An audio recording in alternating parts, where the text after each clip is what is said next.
Alô, meus amigos, Daniel Dias na pista, Daniel Dias na área. Hoje eu tô com meu amigo e irmão em Cristo, André Monteiro, pré-candidato a vereador da cidade do Rio de Janeiro, né? Tomara que venha a vereança aqui dessa cidade, que essa cidade está precisando de gente séria de verdade, né? Principalmente gente ligada à segurança pública e compromissada com a mesma.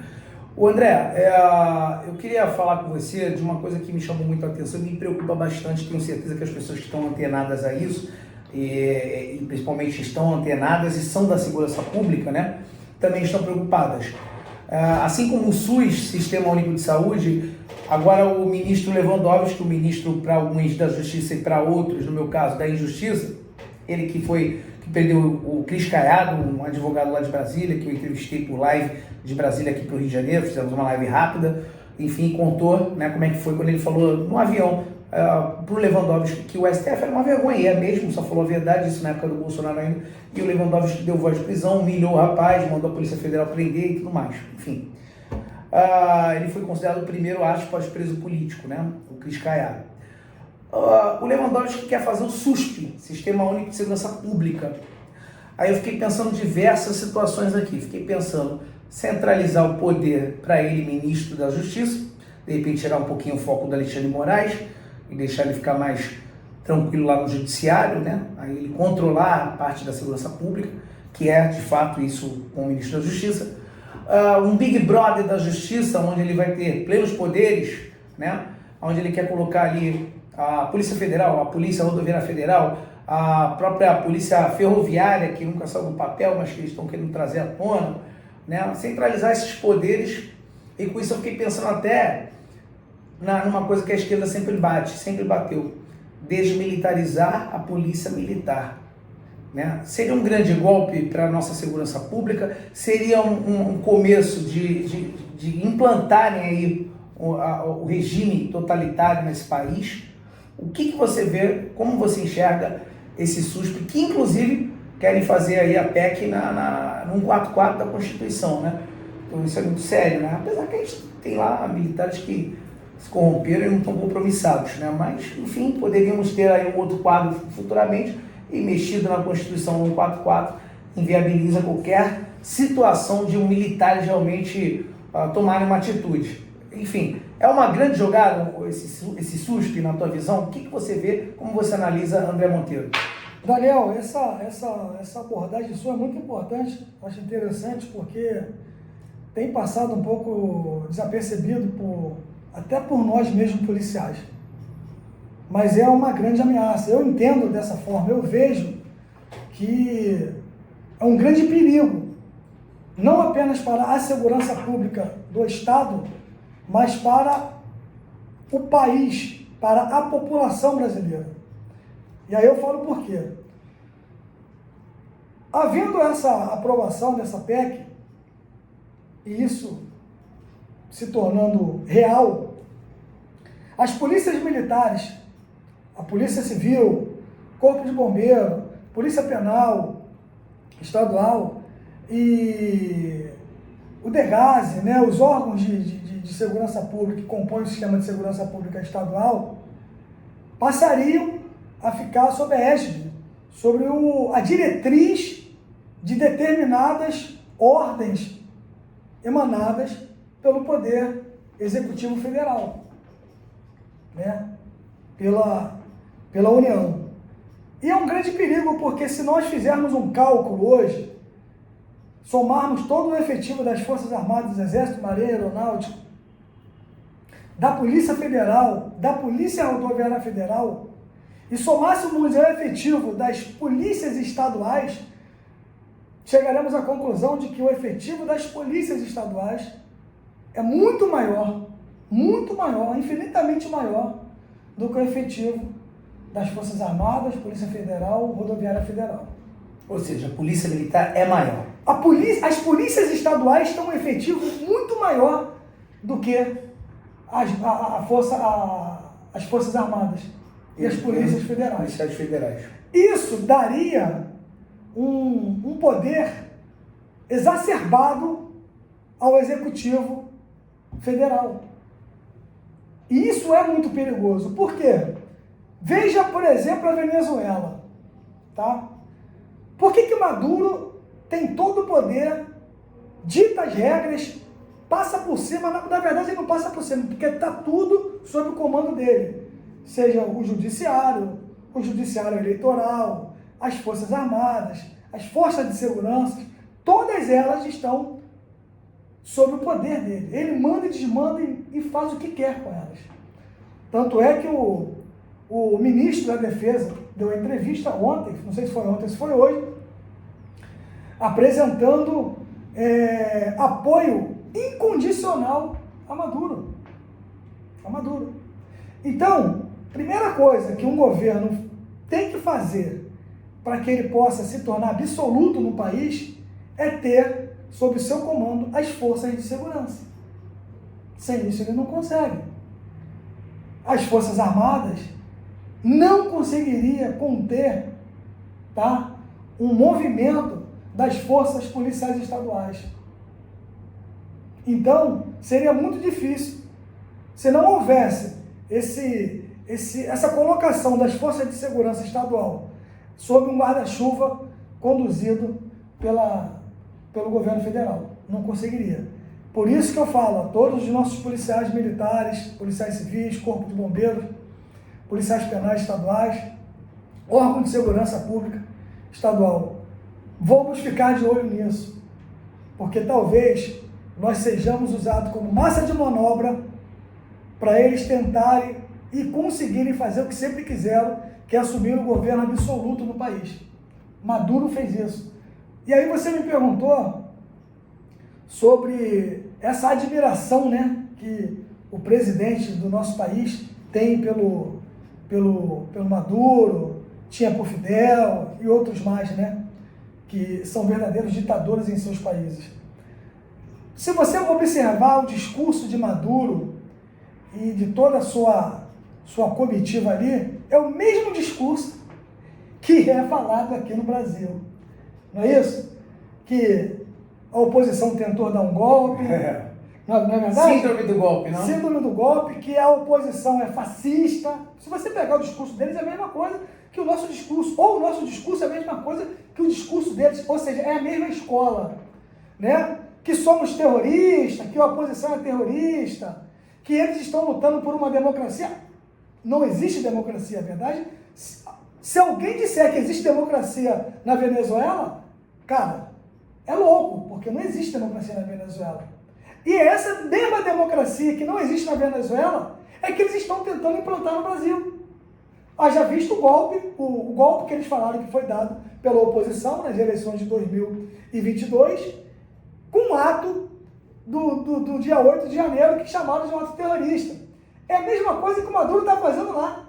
Está prendendo a população que estão se manifestando e estão dizendo que é ato terrorista. Então você veja que é assim, ó, são paralelos. São paralelos nas ações, no discurso, tudo igualzinho. Por isso que eu estou falando. Vamos abrir os olhos aqui no Brasil. Forças de segurança estaduais. Vamos abrir os olhos. Governadores, abrem os seus olhos. Deputados federais, senadores, observem muito bem sobre essa PEC que eles estão tentando que seja votada no Congresso e aprovada. Não existe almoço de graça para ninguém. Tudo tem um preço. Não existe essa coisa de conto da carochinha, conto da sereia, que vai ser para melhorar a situação da segurança pública, que vai ser criado um fundo, que cria um fundo, mas não precise colocar subordinadamente ao governo federal a segurança pública estadual, as polícias estaduais. Não há necessidade disso. Eles sempre quiseram, sempre foi a vontade deles, dessa linha aí comunista, socialista, desmilitarizar a polícia militar, o corpo de bombeiros. Por que isso? Porque desmilitarizando a polícia militar e o corpo de bombeiros, eles fariam com que essas polícias, com que essas forças de segurança pública pudessem fazer coisas que os militares não podem fazer. Ou seja, é a greve, é suas manifestações. Com isso, eles iriam conseguir anarquizar essas forças de segurança, como eles fizeram em todos os países, pô. que tornaram ditaduras. Foi assim que aconteceu, pô. Exatamente isso que aconteceu. Então nós, Brasil, nós precisamos ficar muito alerta quanto a isso, Daniel. Então seria, resumidamente, uma cartada final para o regime totalitário ser implantado no Brasil, se os governadores realmente fecharem com esse cidadão que aí está, vai, para não dizer, no meu canal eu falaria de outra forma, mas como é para falar com você aqui, eu sei que você é hoje pré-candidato, a gente tem que falar com outros termos. Com esse cara que está aí no poder, seria a cartada final para ele realmente se tornar um maduro aqui no Brasil, né? Porque a cartada final passa pela segurança pública, né? Não é na educação, né? Claro que são cartadas, educação, saúde, sim, caos, né? Falta de saneamento básico, são cartadas que eles fazem para se perpetuar no poder, mas entendo eu que a cartada realmente final para que eles conseguissem um regime totalitário comandar toda a segurança pública de todos os estados, né? E ficar ali um Big Brother, né? Da justiça para eles cuidarem e administrar da forma como eles quiserem. Exatamente, a gente começa a ver, por exemplo, a gente sabe que os estados hoje são autônomos para gerirem, tem toda a autonomia e legitimidade para gerir a sua segurança pública. E cada estado vai gerir a sua segurança pública de acordo com as suas necessidades. As necessidades da segurança pública estadual lá no Piauí, ou lá no Amapá, ou no Sergipe, ou no Maranhão, é diferente das necessidades e características do Rio de Janeiro. Não é isso? Então, cada governador ele sabe o que precisa ser feito, o que precisa ter de investimento, apesar de que não há, a gente sabe que a corrupção ela consegue corroer tudo, mas, teoricamente, eles conhecem a necessidade deles e do Estado que eles governam. Então não adianta colocar a segurança pública estadual sob um guarda-chuva e a diretriz no governo federal, pô. Se querem ajudar, que façam um fundo. Façam um fundo. Segurança pública, vamos dividir, vamos ajudar os estados de acordo com a necessidade deles. Agora, não colocar a segurança pública, os órgãos de segurança pública estaduais, debaixo do guarda-chuva do governo federal.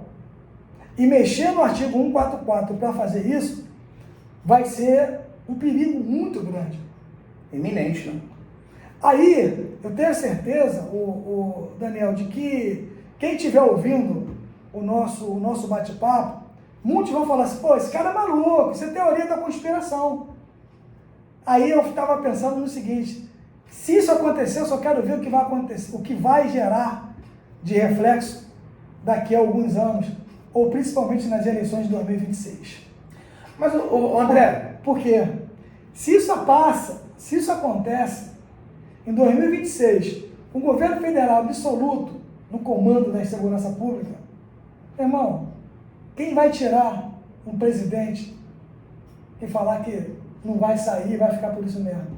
Maduro está fazendo isso. Pois é, eu ia chegar nesse ponto agora. A eleição na Venezuela é só um praxe ali que ele faz, porque para gringo ver, né, para ele dizer assim, não, olha, a gente aqui é democrático, a gente faz eleição, mas ditador não sai no voto, ditador sai deposto por forças, né, aliadas que vão contra aquele ditador, né, e vão se meter numa guerra contra o regime dele, ou se ele morre realmente. Não tem como ele sair no voto, não existe. Um ditador fala, tá bom, eu perdi, eu vou sair e tal. Não existe. Então, assim, ingênuo é quem acreditou. Agora, a questão eu acho que temos que fazer um adendo aqui, porque nós vimos agora o Alckmin, né, que, puxa, outrora ele falava, o Lula quer voltar sendo do crime, né, esse vídeo viraliza até hoje, a internet não perdoa. O Alckmin outro dia passou um ridículo, né, gritando lá, Lula! Foi a coisa mais patética e ridícula que eu acho que eu vi na minha vida em termos na política, né, brasileira. E agora ele estava lá numa reunião com diversos terroristas. O Lula, ele está deixando muito claro para todos nós que assim, passei do 75, lei do 75, não sou mais preso.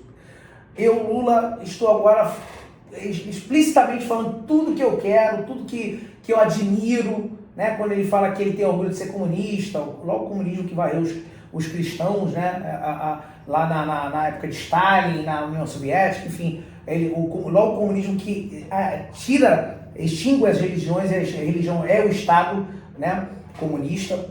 Enfim, e o Lula está aí, explicitamente escrachando todas as opiniões dele a favor, ao invés de Israel, a favor do Hamas, né? Botando o Alckmin para representá-lo lá entre terroristas, uma cena muito, sabe, é surreal aquela cena que nós vimos ali, né? E agora, mesmo o Biden, que é um cara que não anda lúcido, mas ele viu que ele tinha que reagir contra o Maduro, não sei se por interesses comerciais também, porque a Venezuela hoje já não é tão importante em interesses comerciais para o mundo e para os Estados Unidos, como outra hora era, mas enfim, ele teve que tomar uma atitude, como o mundo inteiro está tomando uma atitude contra o Maduro, falando, mas o Lula foi o único, né, talvez Daniel Ortega, outros ditadores aqui, outro ali, né, que deve ter ficado do lado do cara.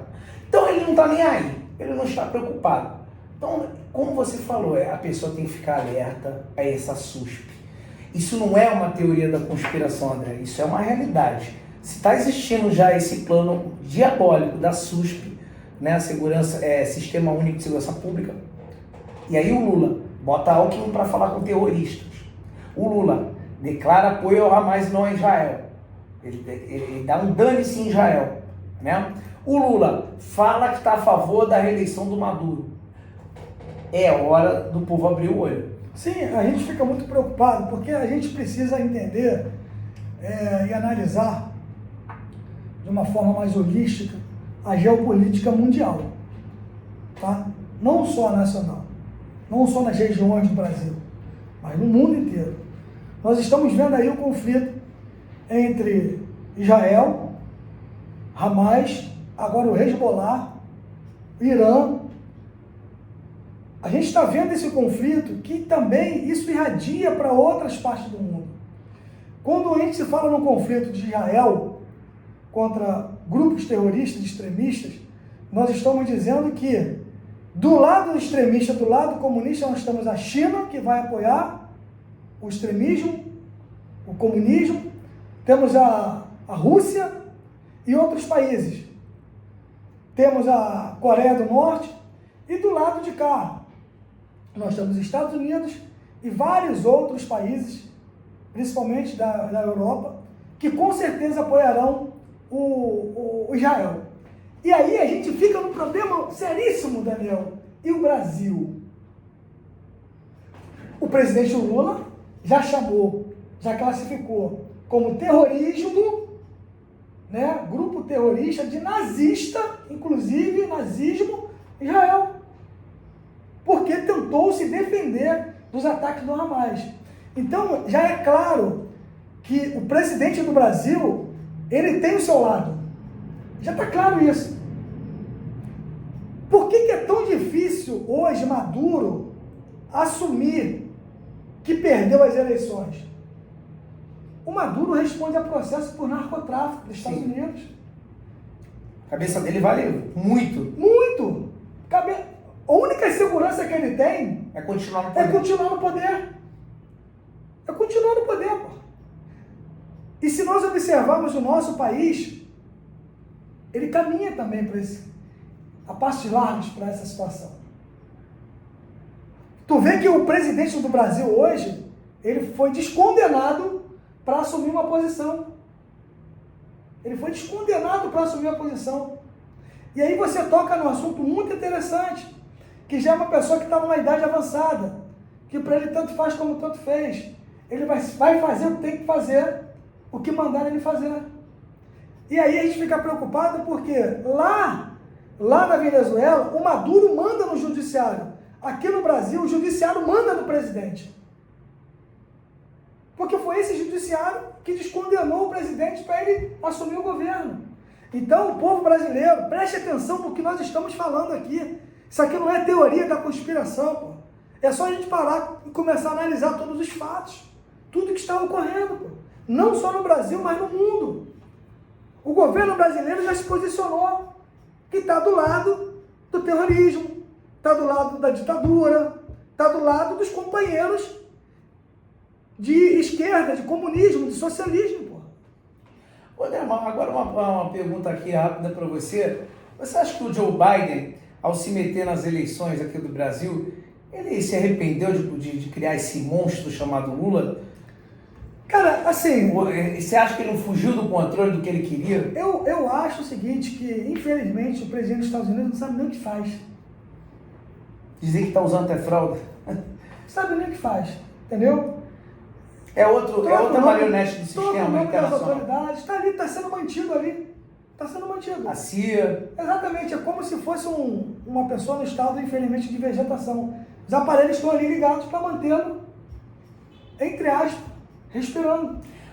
Seria um susto para você a Kamala Harris conseguir ganhar do Trump? Será que eles chegariam a isso? A esse ponto? Não na próxima eleição, porque eles estão preparando ela, segundo eu conversei com um articulador político, para a próxima eleição. Mas nessa só para ela ganhar uma notoriedade.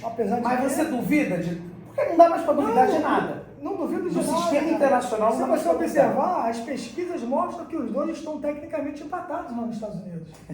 A pesquisa, né? Cara, encomendada, né? Mas são as pesquisas que dão base para a tomada de decisão. Sim. Né? Você vê que as pesquisas lá na influenciam Venezuela muito. Colocavam o Maduro o tempo todo à frente. É. Quer dizer, lá atrás a oposição estava à frente, quando começou a chegar próximo às eleições, Maduro começou a ganhar mais pontuação e passou à frente. Porque isso tem que acontecer. Isso é, como é que eu posso dizer, a fundamentação para o ato que eles querem executar. Estava na frente, a pesquisa. Então é muito preocupante isso. Se você observar mais algumas características entre as duas eleições, tanto a do Brasil quanto a da Venezuela, veja, não estou falando que a do Brasil foi fraudada, não. Tá, pessoal? Não estou falando, não. Porque senão eu posso até ser preso. A verdade é essa. A gente não pode falar que houve fraude, que houve suspeita de fraude. Não podemos falar isso.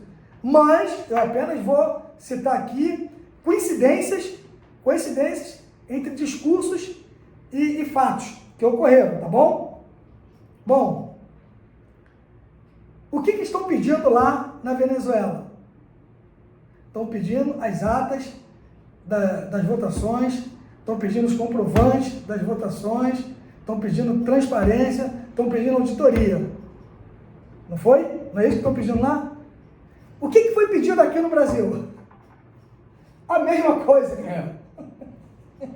E os dois ganharam com 51,2, né?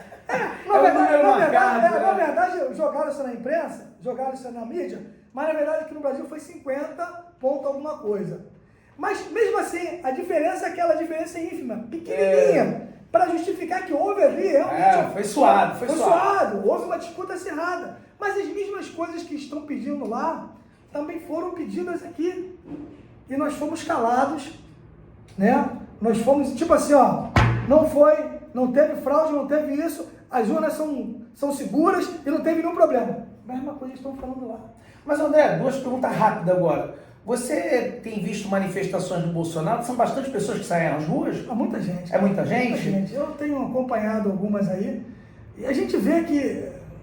Muita gente, tá? Muita gente. E em relação ao Lula, tirando os presos, né, que não podem sair às ruas, tu vê muita gente indo em favor do Lula? Cara, assim, a gente sabe que as manifestações do Lula, as pessoas vão porque lá vai ter um pão com mortadela, vai ter um suco de uva e vai ter um ônibus para levar e trazer. Agora, se você pergunta... Cara, vou te falar uma coisa. Estava aqui eu na Praça da Cinelândia, estava tendo ali um movimento, cara, aquilo foi inédito, estava tendo um movimento ali que era a favor da visita dos filhos aos pais que estão presos, que eu acho até muito legal. Estava ali tendo um movimento da esquerda, né, fazendo aquele movimento que os pais presos têm direito de os filhos irem visitá-los, que tem que aumentar o tempo de visita, todo aquele movimento. Eu sabia que movimento era aquele e qual o motivo, mas eu quis fazer um teste, cara. Tinha ali várias pessoas sentadas na calçada, com um quentinho, comendo, pessoas que estavam no movimento, com a camisa. Eu peguei um joelho, um guaravita e sentei, juntinho aquelas pessoas ali. Explica pra quem não é do Rio, que esse aí vai para Nacional, joelho. Joelho é um enroladinho, uma massinha enrolada com com queijo e presunto, né? E aí estou sentado ali comendo, falei, pô, e aí, como é que tá o movimento? Mas esse movimento é de quê? As pessoas não sabiam. Não sabiam? Não sabia, Daniel? Elas só sabiam que tinham que ir lá Umas 4 pessoas. para receber alguma coisa. Não, eu vim aí, coisa e tal. Cara, as Impressionante, pessoas são manipuladas, cara. Massa de manobra. Massa de manobra. Elas não sabem, Daniel. Daniel, elas não sabiam, muitas pessoas que ali estavam não sabiam o que estavam fazendo ali. Colocaram a camisa, colocaram... Nem o panfleto que estava na mão dele, eles leram. Pelo menos para tomar a ciência do que era, do que eles estavam fazendo ali. Umas 4 pessoas eu conversei e não sabia que movimento era aquele. Não tinha parente preso, não era filho de preso, estavam ali apenas porque pegaram essas pessoas, levaram até lá, pagaram a quentinha. Para dizer que tinham pessoas a favor da causa deles. Cara, então assim, a gente fica muito preocupado com isso, Daniel. Muito preocupado. Muito preocupado. Esse é o perfil do esquerdopata, do esquerdista, né? É não saber nem o que defende, né? É dar um agrado para eles, falar que vai fazer alguma coisa por eles, eles não sabem. Tanto é que eu vejo várias matérias aí de alguns caras que vão nas ruas perguntar o que o Lula fez. Ah, fez muita coisa boa. Mas o quê? Fala uma. Ah, ele fez coisa boa. Mas o quê? Ah, fez. Agora eu não estou me recordando. É isso que eu tenho visto aí, né? Principalmente quando se trata de jovens, né? Quando são perguntados aí desse regime agora atual, né? Do Lula. Quase um regime, né? E eles não sabem responder. Então, olha, é muito preocupante. É muito preocupante para onde a gente está indo. Você falou quase um regime, eu posso até ir mais longe. É um regime. É um regime, é um regime. Porque quando você é cerceado da sua liberdade de expressão, quando você não pode falar aquilo que você pensa, você não pode falar que acha que a eleição foi fraudada no Brasil, você não pode falar que as urnas não são seguras no Brasil. É complicado isso, pô. Você não poder falar isso. Entendeu? Isso já é um regime ditatorial. Um regime. Já é um estado de exceção, né? Exatamente. André, mas lá no BOP, lá você tinha alguma arma, algum fuzil lá que lembrava a Bíblia? Tinha algum fuzil assim que parecia com a Bíblia? Fuzil que parecia com a Bíblia? Pô, porque os caras prenderam no dia 8 de janeiro algumas pessoas que botavam fuzil de Bíblia. Né? Cara... Ou então a bandeira do Brasil também, que pode ser alguma coisa que você voe, né? Tome asa e voe, não sei. Você aqui no Brasil, você não pode ser patriota, ser cristão, não pode ser cristão. Você tá vendo? Cara, você viu lá na Olimpíada que aconteceu agora? Não. A menina não podendo falar com o nome de Jesus, o cara da prancha de surf não podendo levar a prancha de surf com a imagem de Jesus, surreal. Eu vou falar uma coisa. Mas pode ter a Santa Ceia com os drag queens. Exatamente. Mas aí se você critica, você não pode. Vou falar pra você, Daniel, isso aconteceu lá na França, mas acontece coisa muito pior aqui no Brasil. Se você não sabe, eu fiz até um vídeo falando sobre isso. O Procurador de Justiça, tá? O Procurador de Justiça de São Paulo, ele entrou com uma ação em desfavor do município de São José do Rio Preto, porque foi instituído lá que nas bibliotecas municipais deveriam ter Bíblias. Vejam bem, o município determina que nas bibliotecas nacionais tem que ter Bíblias. O Procurador-Geral de Justiça de São Paulo entra com uma ação em desfavor do município, porque eles instituíram que tem que ter a Bíblia nas bibliotecas municipais e o Ministério Público foi contra isso. Entraram com uma ação para proibir a célebre frase que começa uma sessão legislativa, que é a seguinte: sob as bênçãos de Deus, estamos começando os nossos trabalhos. Não pode falar isso. Cara, olha que coisa insana. Olha que coisa insana. Isso aqui no Brasil, cara. Poucas pessoas souberam disso. Mas se colocar lá e buscar, vai ver lá. Isso é uma frase que é dita no início das sessões parlamentares, sob a proteção de Deus, estão abertos os trabalhos ou estão iniciados os trabalhos. Não pode falar isso. Cara, as pessoas não estão vendo, o povo cristão, eu já acho preocupante um cristão ser socialista, ser comunista, ser esquerdista. Eu já acho isso muito preocupante, porque vai contra todos os nossos princípios cristãos, tá? Já vai contra. Haja visto aí, os países terroristas são países que proíbem a pregação do evangelho. E aí um cristão, seja católico, seja evangélico, falar que é socialista, que é de esquerda, que é comunista, eu fico muito preocupado. É realmente não conhecer a verdade. Não conhecer o que é ser socialista, comunista. Então, eu fico preocupado com isso. Vamos colocar a mão na consciência, porque está chegando os finais do tempo. E não adianta falar que não sabia, porque está tudo na palavra. Com certeza. Entendeu? E 25% de cristãos votaram no Lula. Com certeza. Isso é muito preocupante. Eu falo sempre nos meus podcasts, alfinetando esses 25%, que eles têm que se converter de verdade. Porque não existe. Deus não anda em meio ao joio, tá certo? É joio e trigo, é bem e mal. Não é teoria da conspiração. É o bem, a luta do bem contra o mal. É joio e trigo. Deus não anda em duas vertentes. Jesus fala que ele veio para dividir realmente. Por quê? Mas não essa divisão do socialismo da esquerda. A divisão de que você está do meu lado, você fica do meu lado. Mas desse lado aqui, olha, certo? Ou eles se convertem ou nada feito. Jesus não tinha esse negócio. Ele era duro nas palavras quando tinha que ser, né? E a palavra de Deus é dura em exortação quando tem que ser. Então isso não existe. A pessoa fala, pô, não, eu sou socialista, sou esquerda, não anda junto. É que nem aquele Caio Fábio que eu admirei outrora, né? Há muito tempo atrás eu admirava o cara, e hoje ele surtou de vez a ponto de falar que o Bolsonaro não é nada humano, mas o Lula é humano. A ponto de falar que ele é esquerdista declarado. Como que pode um negócio desse?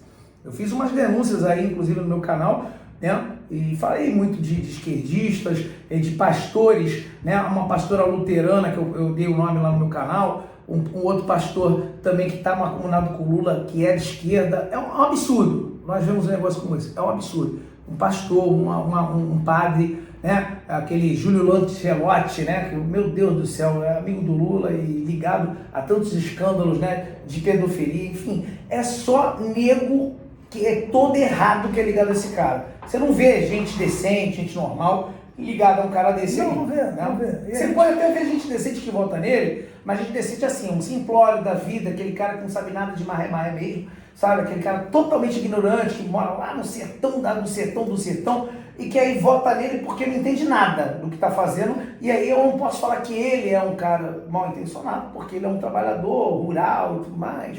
Enfim, a ele realmente não chegaram as informações de que ele vive em outro mundo. É o único que eu posso ainda desqualificar. Do resto, quem tem o mínimo de informação, André, é inaceitável. É inaceitável. A gente fica muito preocupado com isso, Daniel. A gente, principalmente os cristãos, não estou aqui puxando sardinha para cristão, passando... Não, nada disso. Apesar de eu ser cristão, ser evangélico... A palavra é clara, né? Mas, exatamente. Eu acho que o cristão ele tem que ter um mínimo de discernimento. Porque a própria palavra de Deus diz, né, que nós temos que discernir todas as coisas. O homem, a mulher espiritual, ela discerne todas as coisas. Então, quando a gente vê que um cristão que se diz cristão segue o caminho do comunismo, segue o caminho do socialismo, da esquerda, e apoia essas atrocidades, a gente fica preocupado. Porque a gente, apesar de não concordar com isso, a gente ama a pessoa. A gente fica preocupado com essa pessoa, qual será o fim dela. Porque a palavra de Deus, ela nos mostra isso aí, ela está nos mostrando. Ah, mas eu não gosto de política. Sim, você não gosta de política, e eu concordo com você não quer gostar, não tem problema nenhum, eu aceito isso. Agora, a palavra de Deus mostra a você qual o caminho que você deve seguir. E quando você segue e apoia pessoas que são a favor do aborto, né? São a favor da ideologia de gênero, são a favor da exposição de crianças a assuntos sexuais. Cara, isso é o mínimo que nós cristãos temos que pensar, opa, isso não é para mim, isso eu não quero para mim, nem para os meus filhos, nem para todos aqueles que estão próximos a mim. Simples, cara. Mas isso como criança é inadmissível. Inadmissível. Porque, cara, olha, se Deus fala que nós temos que voltarmos a ser crianças, que é uma metáfora, mas ele quer dizer o quê? Que nós temos que ser puros iguais às crianças para chegarmos no reino dos céus. Então, com isso, ele coloca a criança como um parâmetro para chegarmos a sermos o quê? Iguais a uma criança, puros igual a uma criança. E aí, quando se mexe com uma criança, é inadmissível. Exatamente. E eu vou falar uma coisa para você, Daniel. Eu não estou querendo aqui também dizer que na direita, no conservadorismo, tem pessoas que não prestam. Boas só não. Tá? Tem muito salafrário, sim. E a palavra de Deus também, ela mostra isso. Claro. São os lobos com pele de carneiro, tá? São pessoas que, na verdade, usam esse segmento de conservadorismo, de direita, para se darem bem, para se aproveitarem desse movimento. Nós já viste aí quantos foram. Alexandre Frota, vários. Dória, Joyce, Romário. Entendeu? A gente sabe que tem um monte aí que foi eleito nessa onda nossa de conservadorismo. Entendeu? Agora, na esquerda fica muito difícil. Não, eles são eles, mas uma única coisa que eu admiro na esquerda, pelo menos eles são o que eles são mesmo. Entendeu? Eles são escrachados mesmo, são vagabundos, gostam disso aí, acabou. Pelo menos isso eu admiro. São o que são, acabou. Deus vomita os mornos, os que não têm posicionamento, né? Então, pelo menos eles são o que eles são. Agora, na direita, que nem o André falou, tem muito nego aí na direita aí que tá fazendo só a simulação, né? Para poder ganhar os votos, ganhar views, ganhar isso e ganhar aquilo. Mas quando tu vai ver, o cara não vale R$1. Tá envolvido com corrupção. Com muita coisa. Tá, entendeu? Com muita coisa. Agora, eles vão pagar. Claro. Eles vão pagar. Não há nada que vai ficar impune ou que vai ficar encoberto, né? A palavra de Deus diz bem claramente, como a palavra de Deus também diz que errais porque não conheceis as Escrituras. Tá aí, é só querer abrir, ler e desvendar, né? E se tiver preguiça de ler, tem aí Bíblia por áudio, né? Tem diversos estudos bíblicos no YouTube que dá para muito bem um preguiçoso que não quer ler, né? Ou que não tem tempo de ler, tá no carro, vai ouvindo. Olha, eu quero falar, claro, da Bravo 1. A Bravo 1 Soluções Patrimoniais. Olha, se você tem empresa e está precisando de soluções com vigilância, limpeza e manutenção, portaria e recepção, olha, está precisando de alarmes no geral, tu tem que conhecer a Bravo 1. A Bravo 1 fica muito bem localizada aqui no Rio de Janeiro. Ela fica em São Cristóvão, na rua São Luís Gonzaga, 812. Telefone para contato 21 3570 3184, 21 3570 3184, ou no WhatsApp ou no telefone via celular, que é o 21 982 97 7015, 21 982 97 7015. Se tu falar, você é dono de empresa, falar que assistiu aqui no canal da Ana Dias, vai ganhar um desconto lá do André Monteiro. Valeu?